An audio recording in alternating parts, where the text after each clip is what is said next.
Good afternoon and welcome to our conversation on college leadership. I'm Deanne Johnson, the Assistant Dean for Advancement in the College of Media. Today's event is being recorded, but none of your personal information will be captured during the broadcast. After the event, the recording will be posted on the College of Media's website. We received an abundance of questions from our alumni and friends. So to optimize our time with you today, we have selected several to answer. We are not able to take your questions live. So if we do not answer your specific question during this conversation, someone from the panel will follow up. Before we start, make sure to mute your audio. Now let me introduce you to the panelists. Dr. Tracy Sulkin, Dean of the College of Media, and Reisner, Associate Professor in the Department of Media and Cinema Studies and Carle, Illinois College of Medicine, and College of Media Dean's Fellow. Katie Clark, she's our Senior Assistant Dean for Student Services in the College of Media, and Jason Chambers, the Associate Professor and Associate Head of the Charles H. Sandage Department of Advertising and a College of Media Dean's Fellow. I hope you all enjoy our conversation today and thank you for joining us. Please welcome Dean Sulkin. Hello, everyone. It's so great to see you virtually as we have to do these days, and to have you here as part of our homecoming events, a homecoming like any other, unlike so many things in 2020. So it goes without saying that these are truly unprecedented times for the College of Media, for the University of Illinois, and for the world beyond. And so we're looking forward to sharing with you some updates about exciting happenings in the college. So we did a conversation with college leadership last May. It was our first one. And at that time, I shared with the group the shifts really astounding in scope that had been made in response to the pandemic. Right, so almost overnight, the college moved from our students and faculty from teaching in person to all remote learning, right, to moving our workspaces home, to thinking about how we engage in all of our operations remotely. And it really required reconfiguring how studying was done, how research was done, how services were provided. Right, this fall, thanks to the truly groundbreaking work being done here at the University of Illinois that we'll talk about a bit more later, and you've probably already heard about in terms of testing regimes, we were able to move to more of a hybrid model where we have some in-person classes, remote classes, a combination of on-site work, remote work. We are, as planned, and now that we are after the Thanksgiving break, all of our classes have moved remotely, although a number of our students are still in Champaign-Urbana. And we expect to be able to continue this hybrid approach once we get into spring semester. And of course, knock on laminate, the hope is that by spring or by fall semester of next year, we'll have returned to something that resembles normalcy. So it's clear that there have been really deep challenges, and I'm sure you all have experienced these in your lives, in your work lives, your personal lives as well. Right, the physical health and safety and well-being of our colleagues and our students has been paramount. Right, mental health challenges have been really important for us to consider as well. And campus and the college continue to seek ways to meet the needs of faculty, staff, and students during these times. Right, but I'd also be remiss if I didn't mention all of the wonderful things that are going on and the great things that have happened. So you'll have seen by now the news of a truly transformational gift to the College of Media of $7.5 million from Richard and Leslie Frank. And I know that Rich and Leslie were hoping to join us today. They may be somewhere on the screen as well. That's going to enable us to make our broadcast teaching facilities really state-of-the-art, and is also going to create the Richard and Leslie Frank Center for Leadership and Innovation in Media that's going to have broad impacts for our students throughout the college and the community beyond. Smaller in scope, but also sort of evidence of the ways in which we've been able to make some good things happen is the necessity to move our career services from in-person to virtual has led to the creation of new initiatives like our Media Career Nights. And I have to say that one, I think of the highlight, Katie was part of this as well, the highlights of the year was seeing dozens and dozens of students joining in on an evening to talk with a panel of alums about topics ranging from crisis communication to getting started in the film and TV industry in LA to science communication.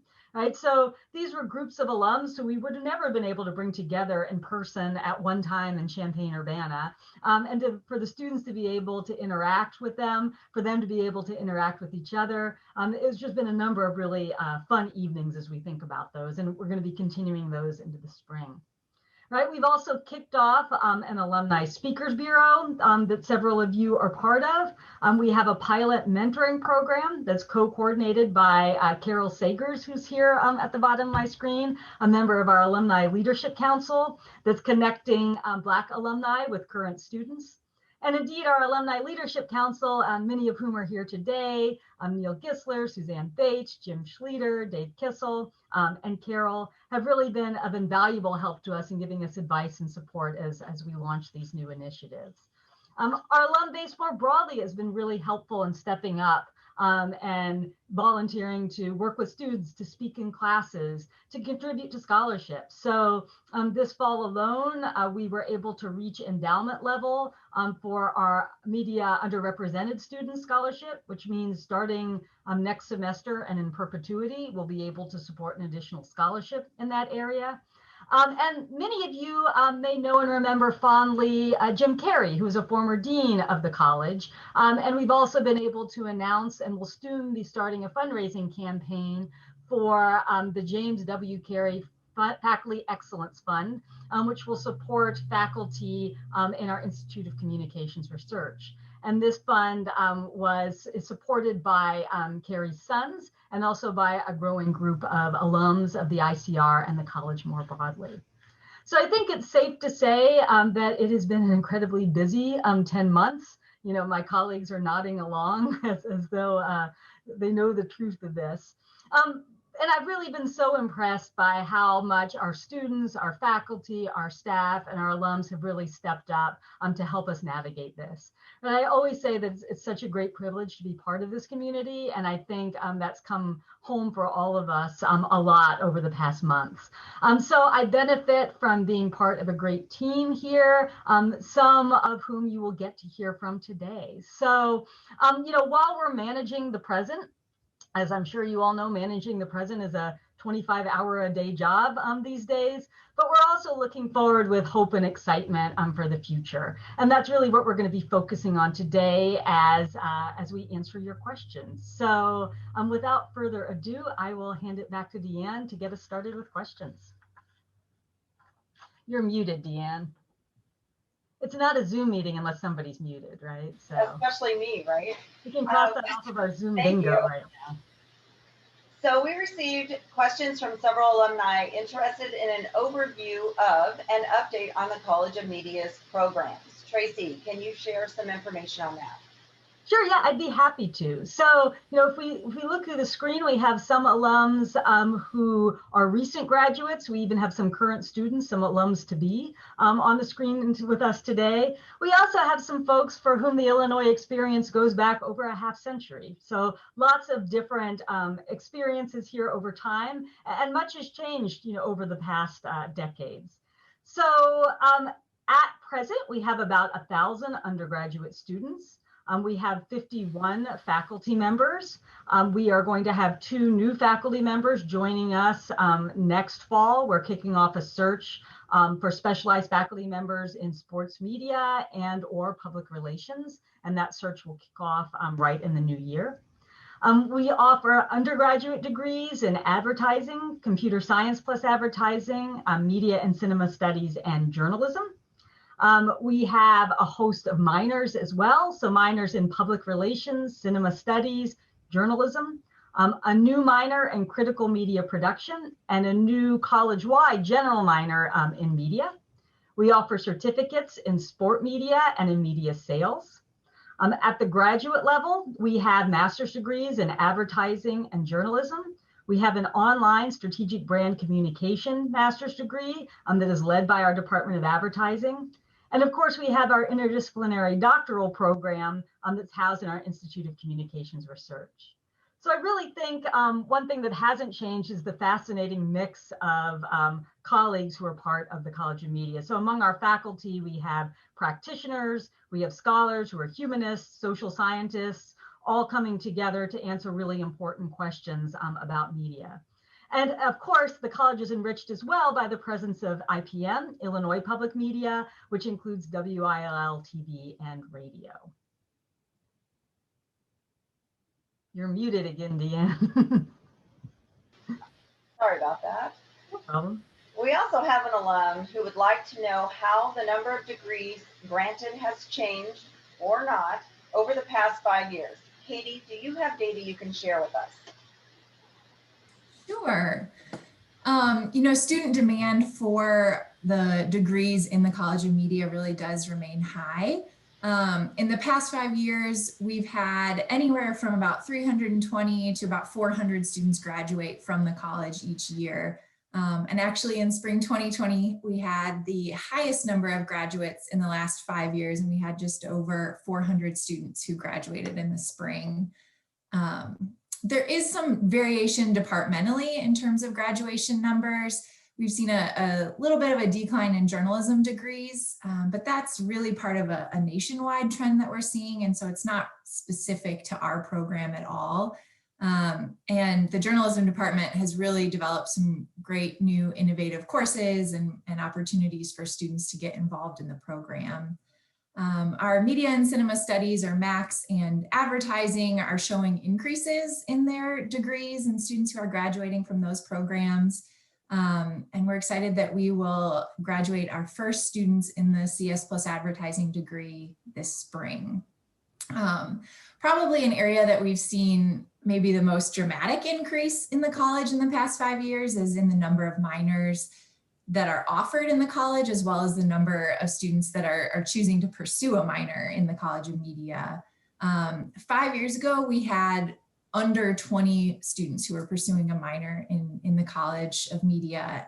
And this fall, we have over 250 students who have declared one of our minors, and we have even more who are working towards a minor in the college, but haven't officially added it to their record yet.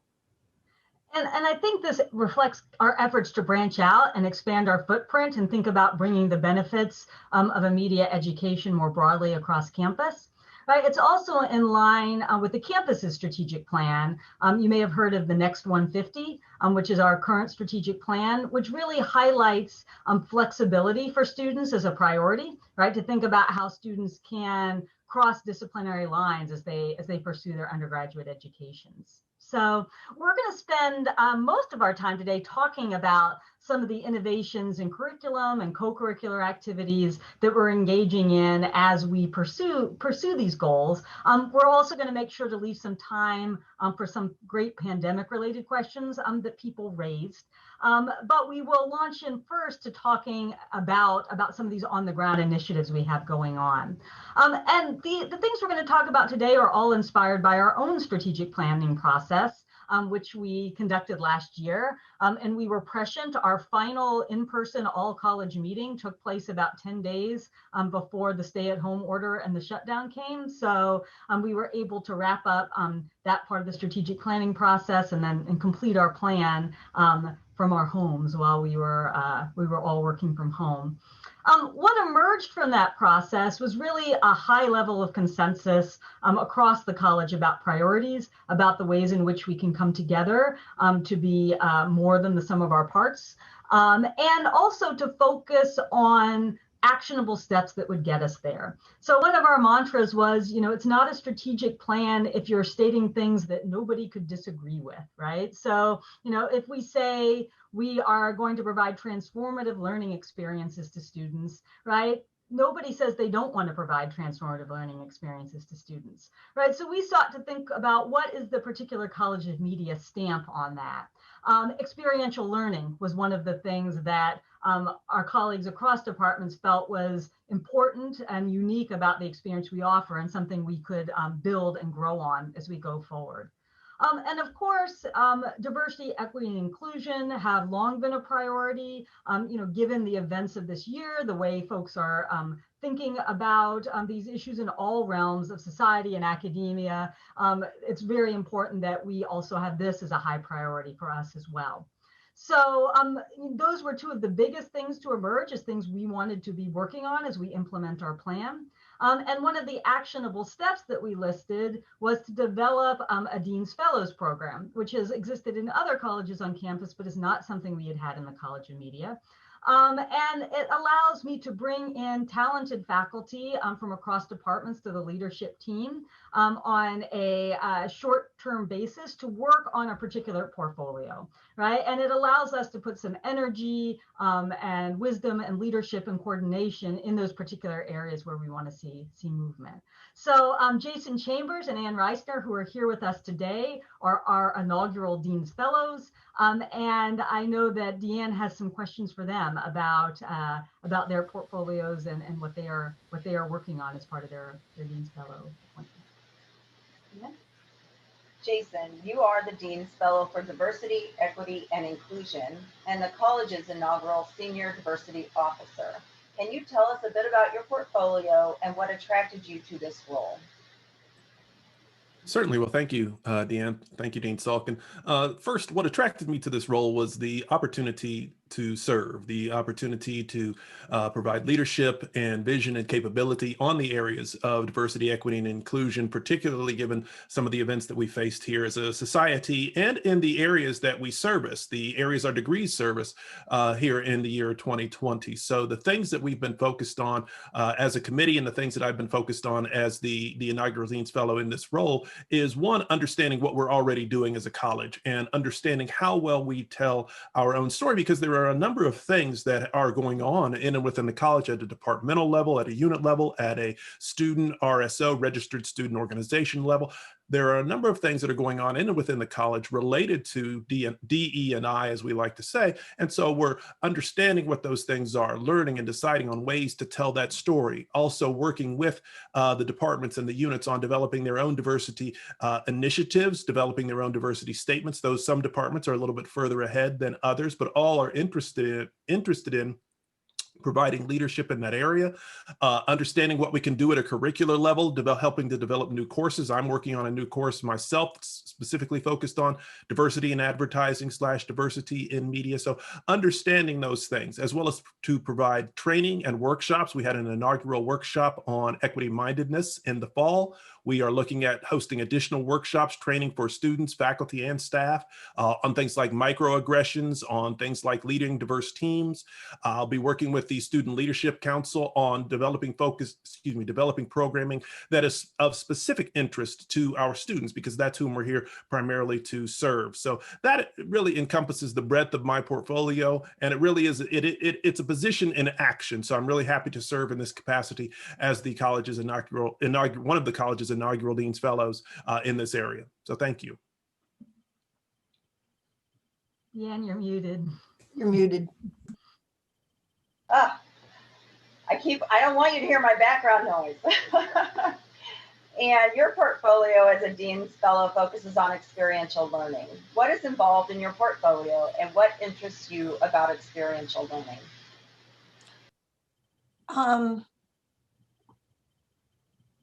If you think of experiential learning, or think of the classroom situation in terms of swimming. In the classroom, we teach the different strokes and what they're good for and when you should use them. And experiential learning is throwing them into the pond and saying, hey, we'll come get you if you've got any trouble. And basically that's what we're trying to do. We're trying to figure out ways of relatively safe ponds that we can throw people into and they can get the real experience of swimming. And essentially that's what, that's the basis of it. And I guess we do a lot already, but there's a lot more we can do. And we kind of divided that out into 3 different oceans that our students are swimming in right now. And one of them is future careers in industry. And for that, we're looking at things like increasing tours and increasing the students' ability to experience what working in the industry is actually like, in a variety of ways of doing that. Second one is, second notion is research. Obviously, we're a research university and we want to increase the opportunities that students have to do research. And we're looking there at investigating a research portal where all of our faculty that do research describe their research and think about ways that they can involve undergraduates. And the third one is a real big pond, and that's study abroad. And we actually have a huge number of students, percentage of our students do study abroad, either as a semester or as a faculty-led trip. And here we're looking at, one of the things that we're going to be concerned about is the affordability. And can we come up with measures to help students afford this fantastic opportunity that is really once in a lifetime thing? And that really sums up what we're working on in terms of experiential learning. Thank you, Anne. Jason, what initiatives are planned this year to advance the college's goals in diversity, equity, and inclusion? And what types of programs would you like to see in years to come? A couple of things. One, I'd really like to see us extend our mentorship program is one, and a big one, quite honestly, and this is a longer range one. I'd like for our majors to be more easily discovered by high school students. Advertising in particular, media and cinema studies as well, not so much journalism. There's a lot greater familiarity with journalism through things like student yearbooks and student run newspapers or podcasts and things that are done at the high school level. But I'd like us to be able to do more to fill the pipeline with underrepresented minority students in particular, or students from a variety of underrepresented groups, not only in terms of race and ethnicity. So I'd really like us to be able to do more at that high school level, at the recruiting level, at the programming level, would be another one. In terms of what we're going to be doing this spring, I've already mentioned some of the workshops that we have planned. We've also recently applied for a grant through the Office of the Vice Chancellor for Diversity, Equity, and Inclusion. We did that this week, so fingers crossed we'll get the money to do that. And what we would plan to use that money for is to bring a workshop called Racism Untaught, to bring that to the faculty, students, and staff here within the College of Media as well. The university sponsored that training at a university level this past fall, this October. Dean Sulkin, Dean Jeffrey McGee, and I went through that training. It was fabulous training. So we're looking to bring that to the college level as well, again, for faculty, students, and staff. So we're looking to really do things that are action steps. As Dean Sulkin said, with our strategic plan, we want things that we can actually put into action, not merely things that are performative, not merely things that are good statements, but actual action steps that have takeaways that people can apply both to their lives, to their portfolios, their careers, their research. So action-oriented things are what we have in mind for the spring and beyond in DE&I topics. That's wonderful. And experiential learning is a term that's used a lot these days and can mean a lot of different things. Can you share with us how it manifested in the curricular and co-curricular offerings in the College of Media? What are some cutting-edge innovations in this area that you are discussing with colleagues? Well, in terms of cutting edge innovations, probably the things that we are doing that I'm discussing most with colleagues is increased immersion experiences. And that would include agency tours, that would include ways that we could increase the internships that students are exposed to. And also one of the things that is under discussion at this point is agency work.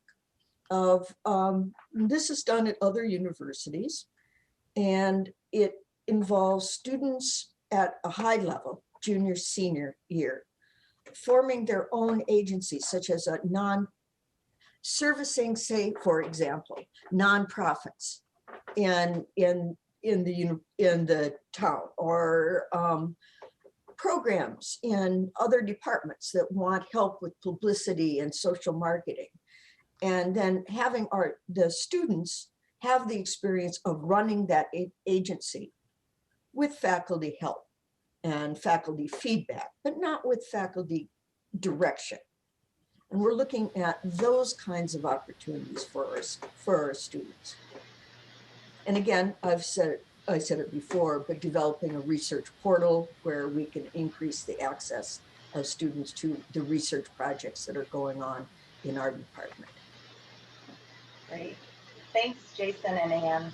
With the time we have left, we'd like to focus on some questions specific to the pandemic. Our first question is for Tracy. How successful has the campus COVID testing program been in keeping infection rates down and allowing students to continue in-person classes? Well, I think in a word, very.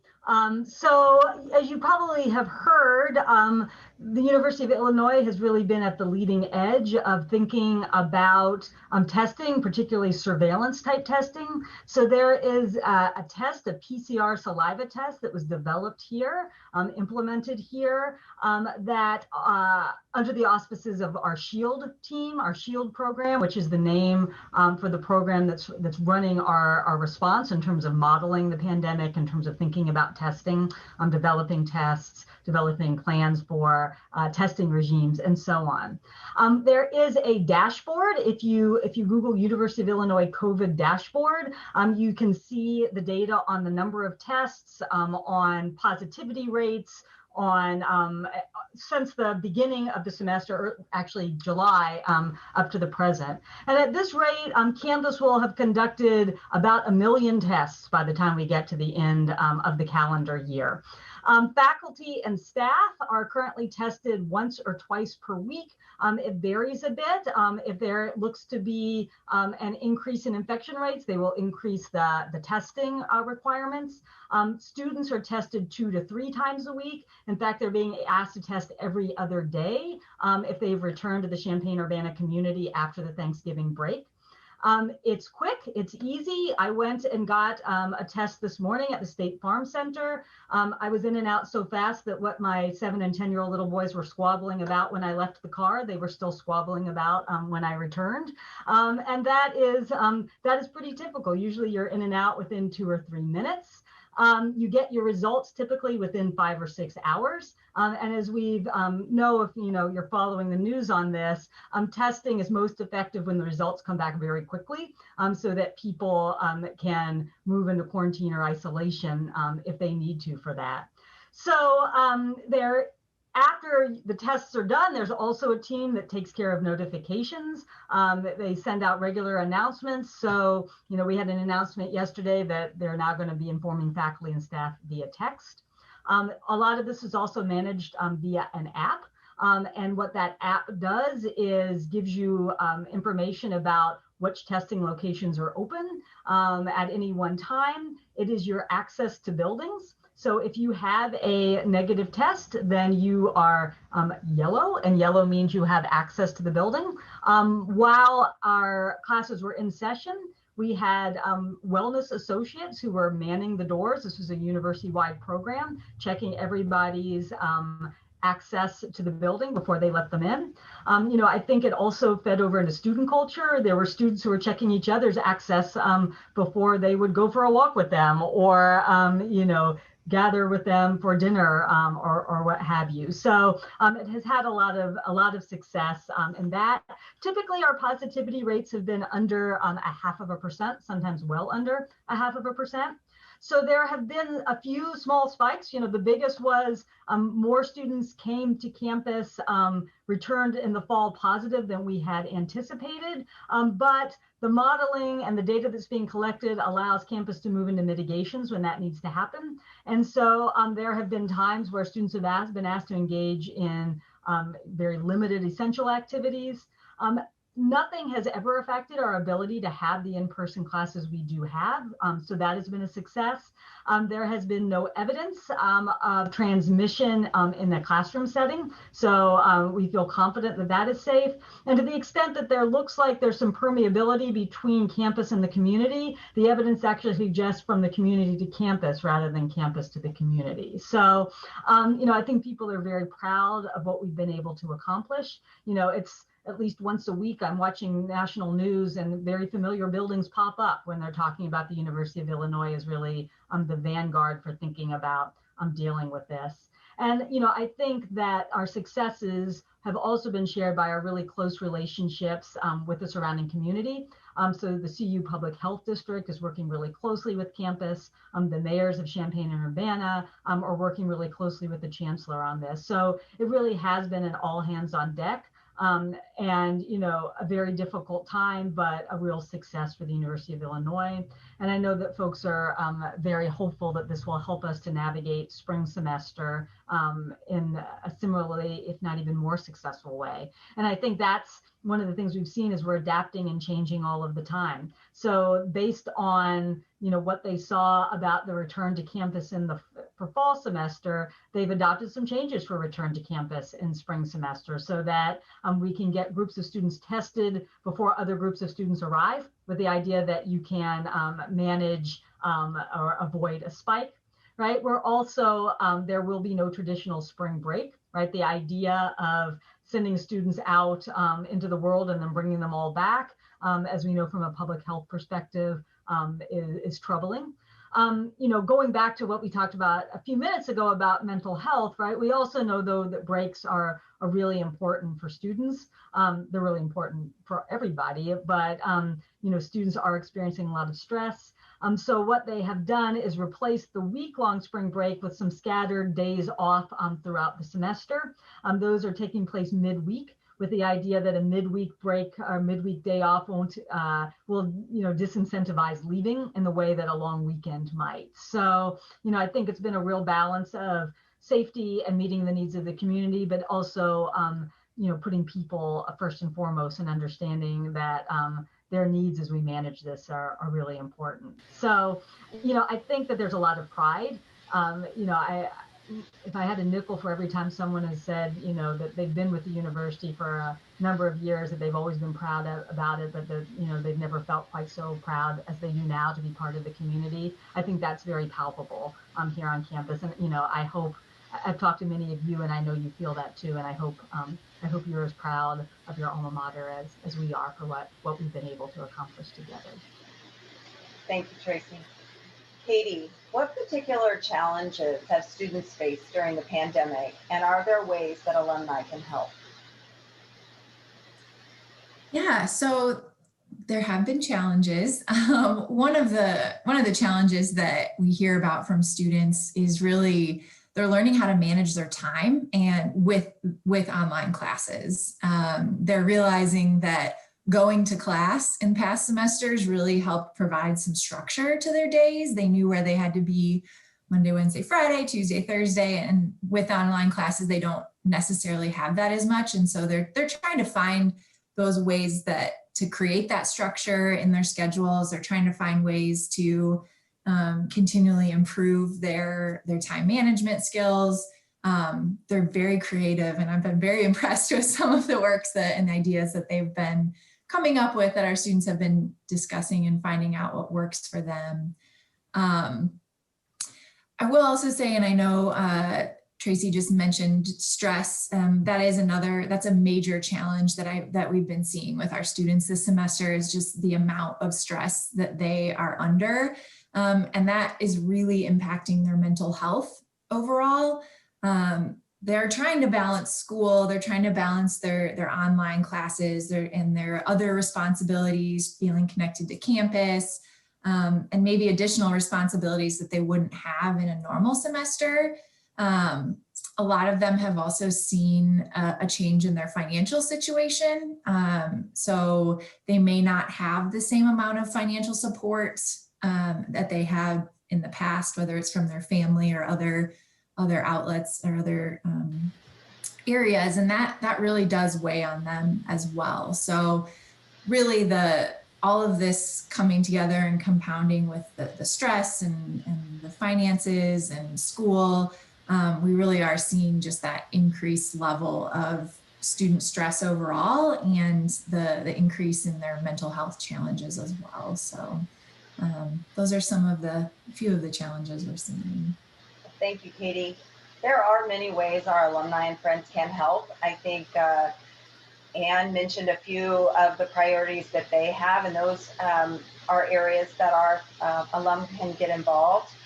You can be a volunteer, you could become a mentor, you could lend your expertise by speaking in a class, or even letting us know of internships and job opportunities in your companies or fields. But our greatest need is financial support for scholarships, internships, and experiential opportunities for our students. Katie mentioned some of the financial burdens our students and families are facing during this pandemic. Our alumni can foster opportunities for our students and champion innovation by investing in one of the college's portfolio of student support funds. The average award package for an incoming freshman is $4,352, and that includes money from the college, but also all other campus sources. So the average cost for an in-state student is around $37,000. Students who choose to not attend Illinois tell us it's because of cost. So by providing more financial support, we can continue to recruit the best and the brightest students. We can provide the experiential learning opportunities and the real work experiences through internships and lessen that financial burden for them and their families. So our next question is, I'm curious how the radio, TV students are doing during the pandemic. Are they still able to gather news and stories and produce daily interviews in person? I know that nothing can replace the in-person journalism labs, but I'd be curious to know what methods have replaced those. Tracy, can you share some information about how departments and the colleges have approached these sorts of classes?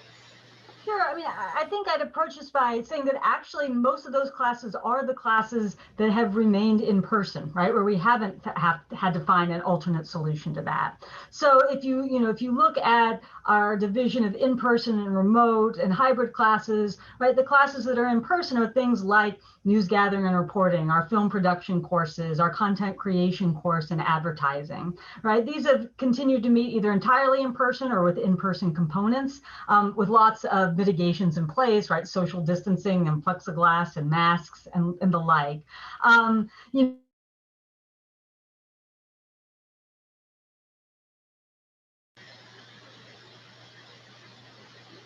Well, I think Tracy froze, right? There she is. There she is. Yeah, did I go away for a minute? I'm sorry. Okay. I think the approach has been to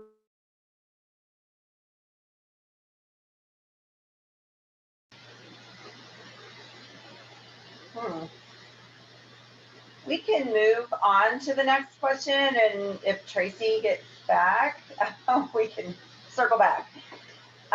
So several alums asked, what are we hearing about graduating students' placements and what the college's plans are to help students navigate the challenging COVID-19 job market? Katie, would you like to share what you're hearing from students? Sure. So we've been hearing anecdotally from our spring 2020 students that they do have a first destination, whether that's graduate school, it could be a full-time job, an internship, a rotational program, something. Some of them did have to delay their start. And so that's something that they've worked through, but they do have that first destination and are starting there. Every year, the Campus Career Center collects data from our graduating students and lets us know where they end up. We just finished that data collection for spring 2020. So they are working on, I can't say we, because the Career Center handles that, but they are working on getting that data together and putting it in a format that we're able to use it. So as we do have that available, we'll definitely have that up on the College of Media website. It'll likely be in the spring once we have things finalized there. So, and we do have a lot of opportunities as far as within the college, what we're doing to help these students. We're communicating with them regularly through a weekly newsletter, and that's where I know Deanne, you had mentioned potentially, internships or ways that we can get students involved. That would be great things that we would put in our newsletter. We have a campus-wide, we use a platform called Handshake where employers are able to post jobs and internships for students to see. We've been hosting some info sessions with companies and agencies to help get students connected with them and to help them be able to do networking with employers. So we're trying to get creative in ways that we can connect the students virtually with their next destination, wherever that may be. Wonderful. Can you also talk a little bit more what you expect next year to look like for immersion programs and study abroad, or do we even have any plans on that yet? Wonderful question. We are doing planning on that. With both the immersion programs and the study abroad, the travel aspect of it, as we mentioned earlier, student health and safety and just health and safety of everyone involved is really the driving factor in our decision making. A lot of the immersion programs that we have involve site visits. So students are going into companies or agencies or different organizations. And so we are a little bit tied to the policies there with those immersion programs. One way we've kind of been filling that void, if you will, I know Tracy mentioned earlier, our media career nights. And so really allowing students to connect with industry professionals, with alumni.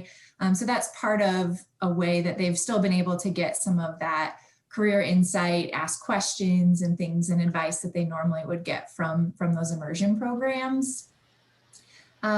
Study abroad, there's quite a bit of planning happening behind the scenes there. I'm working closely with the campus-wide, the Illinois International Safety and Security Office and other study abroad offices on campus. We're tentatively hoping, pending things looking okay, of restarting some of the study abroad programs, a few for summer 2021, so this upcoming summer. Of course, that's all contingent on health and safety factors, but that's the hope, the plan for now. And then we're hopeful that we'll be able to ramp that up and have a few more available in fall 2021 for semester programs, and then be maybe closer to fuller capacity next spring.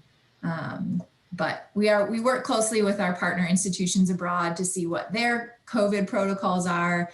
And so we're really making decisions that are very well informed and making sure that we're keeping everyone safe as we're planning for those. Wonderful. Thank you so much. See, Tracy has joined us again. And error message that I've never gotten before. So yes. I think, we can click that off of our Zoom bingo too. For this meeting. So Tracy, do you want to finish answering the question about radio and TV? Well, I was probably talking for long after you couldn't hear me, but I will summarize it in a few seconds that, campus and the college have prioritized in-person classes where it's really hard to replicate, or it's the hardest to replicate that experience. And we are continuing to do that as we go into spring semester. So. Great. So another question for you, Tracy. We received questions about internships, and in particular, what types of internships do students do, and what support is available for this from the college? Right. So our students are really strongly encouraged to pursue internships. They eagerly do so. So it's something even that our freshmen know is going to be on the horizon for them and are looking forward to. The internships range from working in other campus organizations, maybe working in a communications office of a department or a college, working in local media here, to working across the country and even across the world. So we have students who are far afield for their internships, students who are very, close to home. Internships, as we've suggested throughout, have been one of the things that's been affected the most by the pandemic, right?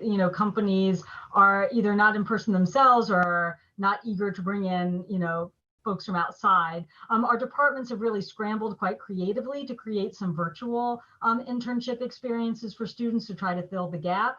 But I know that we're all eager for a time when students will be able to pick that up again. And I think it's always important to remember it's not just our students, right? The whole country and the whole world is navigating this as well. As Katie was suggesting, especially for far afield internships, costs are high. And when we think about how students' financial aid packages are put together, they cover or they include consideration of tuition and room and board, but those extra expenses are not included. And I think this coincides with our diversity, equity, and inclusion initiatives as well, right? To increase access to the full Illinois experience requires that we have some support for this. So we do have a number of generous alums who either give directly to internship specific support or who contribute to funds that are broad enough that they can be used either for scholarships or internships, depending on what a student's need might be. So, my guess is one of the things that will come out post-pandemic is that maybe internship experiences will be more hybrid, right? Students might be combining some time working virtually with some time on the ground in the internship experience. And I think, there's going to be a lot of interesting movement on that in the next 6 months to a year as we see how the idea of an internship evolves as well. Even study abroad or thinking about virtual study abroad opportunities, sort of short-term opportunities for students to maybe take a course at an institution overseas from home, right? And not every student can travel abroad, not every student can travel for an internship, but maybe we can give all of our students some more of that experience as well. That's great. So let's close with a few final questions for all of you. As you look ahead to spring semester and beyond, there are challenges ahead of us to be sure, but what are you looking forward to and what excites you about the opportunities ahead? Jason, could you lead us off? What excites me about the opportunities ahead are one, it being over, but two, what excites me is what we're going to apply from the lessons that we've learned, what we're going to apply from all of the things that we've had to move into a virtual environment. I think that the experience is going to present us, as Tracy was mentioning a moment ago, is going to present us with opportunities that we just hadn't thought of before, whether that's opportunities to deliver on internships from a corporate or an industrial point of view, or it's the opportunity to receive such a thing in a virtual environment from a student point of view, or even a researcher point of view. So I think the thing that excites me the most is how we're going to apply the positive lessons. There are some. How we're going to apply the positive lessons from this experience to our future educational and research and student environments. I think that's the most exciting thing for me right now. Wonderful. Anne? I'd prefer to not die. That's my first one. After that, I'm actually also in the Carle College of Medicine.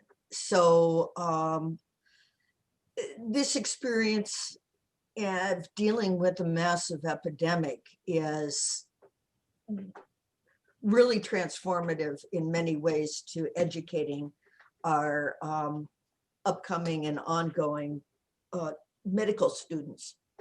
So a lot of my concern has been with that. We've learned a lot about teaching online. And in terms of experiential, it's in terms of experiential learning, it's very difficult. We're just I'm more looking for it to be over, because a large part of what experiential learning is the experience, and Zoom is not physical experience. Thank you. Katie? Yeah, I'll be honest, I think the College of Media is a really exciting place to be right now. I think that, I've just been so impressed with the way that our students, our faculty, our staff, that everyone has handled this year. And so I think that, similar to what Jason was saying, that it's been amazing to see the ways that we've adapted, the ways we've been creative. And I do really think that some of those positive changes are going to carry over with us when we get back to normal, whatever and whenever that may be. But I think that, we're still connecting with our students. We're still developing new initiatives, and I'm excited to see those new initiatives kind of continue to grow and come to fruition there. So it is a challenging time, and we probably have a little bit some more challenges ahead, but I think overall a lot of good, and there are going to be positive things that come from this. So I think it's going to really help shape us and give us some direction as we move forward. So thank you. And Tracy? Yeah, we coordinated on this, not at all, but I think the fact that we all have the same answer suggests that, that it's sort of in the air and what we're thinking about. It's really been a time of great momentum for us. There have been a lot of challenges. Those challenges are going to continue, right? I think that public health normalcy will return to the campus and to higher education in general sooner than budgetary normalcy will, right? And so we have challenges that are still ahead of us. But it's really also clear that times like this also provide labs for innovation, right? They've accelerated some of the changes in higher education that were coming our way anyway. Units and colleges and departments and folks who are embracing those changes are going to be the ones who are going to continue to lead. And I think we say this all the time. We're doing something new because we have to, and we ask ourselves, why haven't we always done it this way, right? What was leading us not to do it this way before? I think our media career nights are a great example of that, right? We most certainly will go back to having folks come visit us in person, but we'll also most certainly supplement that with these panels that bring in lots of other folks. And so, that's just one small example, but I think it suggests that, there are exciting opportunities, right? We think about online teaching, and there's some things that online teaching is very good for. Most of us are very eager to get back in the classroom, but one of the effects will be folks are going to be returning to the classroom with some great online content that they've already put together. And there's going to be really creative ways in which people might be able to use classroom time for something that can only be done in person and in the classroom, right? We're actually hiring an e-learning specialist for the college in the spring who's going to help faculty and departments to think about some of those creative things. So, with the people we have, with the students, with the faculty, with my leadership team who you got to see today, with our alums who are always willing to help us, I have no doubt at all that we will continue to be able to lead in this front and really to navigate these times quite successfully. I think that the ability to have these conversations with you and to hear back from you about your ideas is an important part of that. So we are, as always, very grateful to you all. So I'll turn it back to Deanne to wrap things up. Well, I want to thank the panelists for taking the time to have this conversation today. And I want to thank all of you for spending some time with us this afternoon. We hope you enjoyed the conversation. And if something you heard sparks a question, please feel free to send it to me. My email address is not on the screen right now, but it is jhns@illinois.edu. And there are many ways that you can support the college, our students, and our faculty. And if you're interested in learning more, please feel free to reach out to me directly. We are grateful for each and every one of you and want you to know how much you mean to us. We hope you stay safe and well during this unprecedented time in our lives. Have a wonderful afternoon, and we look forward to seeing you all again soon. Bye. Thank you so much.